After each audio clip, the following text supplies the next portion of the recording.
Trinity and I met Oak Lawn, the halls of Oak Lawn, 7th grade for her. Trinity personality is big. She doesn't meet a stranger, so it was impossible for me not to know who Trinity was because she's gonna make sure you know her. She's so loving and just passionate. So when I first met her, I wasn't completely out of my shell yet, so I was kind of scared because she's a little intimidating, must I say. But like, it's not too much. It's just like her personality and her confidence is so big. So I'm like, okay, I don't meet her, let's go. Then once we got to high school, I was completely out of my shell. So I was like, okay, you know what? Let me match it. So I started matching her energy and stuff. So we just became close, and it was like, I could come to her for anything because she gonna tell me the truth. She's gonna tell me the truth. The world is changing day by day, and the influences of the world are having huge impacts on our youth. So while students have always been concerned about image, I do find that it's worse because we have this idea of perfection, especially with the filters and the makeup. And I see, and not just our girls, but particularly the females, I do see a lot of it. The boys, they still have those same pressures to look a certain way, have a certain aesthetic, and if they don't, then the world is over. I can't go to school. I can't do X, Y, Z because I don't look this way. So that is a huge change that concerns me.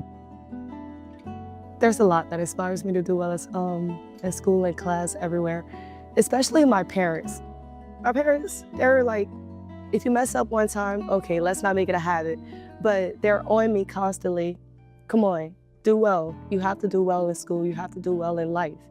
Education gets you far, whether you use it or you don't, but it can get you so far in life. And that's what they try to drill on me. Not really drill on me, but they just want to see me succeed. And so does the administration and stuff too.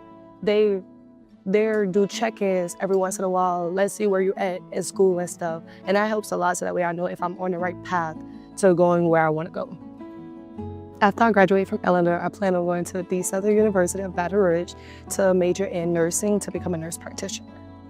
In 30 years, if everything works out according to the plan, I see myself probably not living in Louisiana, but somewhere near to, so that way I'm still close to family, but being a traveling family nurse practitioner, so that way I can work with families, but still travel and explore everywhere.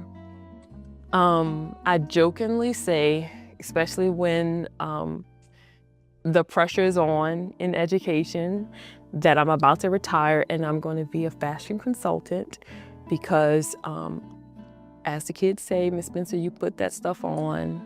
I enjoy clothes and shoes and style. She never made me question whether I was able to do it or not.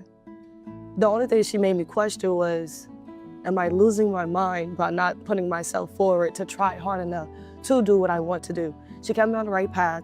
Anything I ever needed, whether it was personal and me just wanted to talk about how's life going, or if it was school related, me saying, I don't know if I could do this. She always encouraged me to keep going and it's gonna be okay. I do need a magic wand. And I say that one because there's a lot of things that are outside of children's control that I would just wish I could fix it, because no matter how much I love them, no matter how much they work hard, there are certain barriers outside of their control that I can't do anything but be the best version for me, encourage them to be the best version of themselves to fix it. And some things I just can't fix. So I do wish I had a magic wand to fix those things.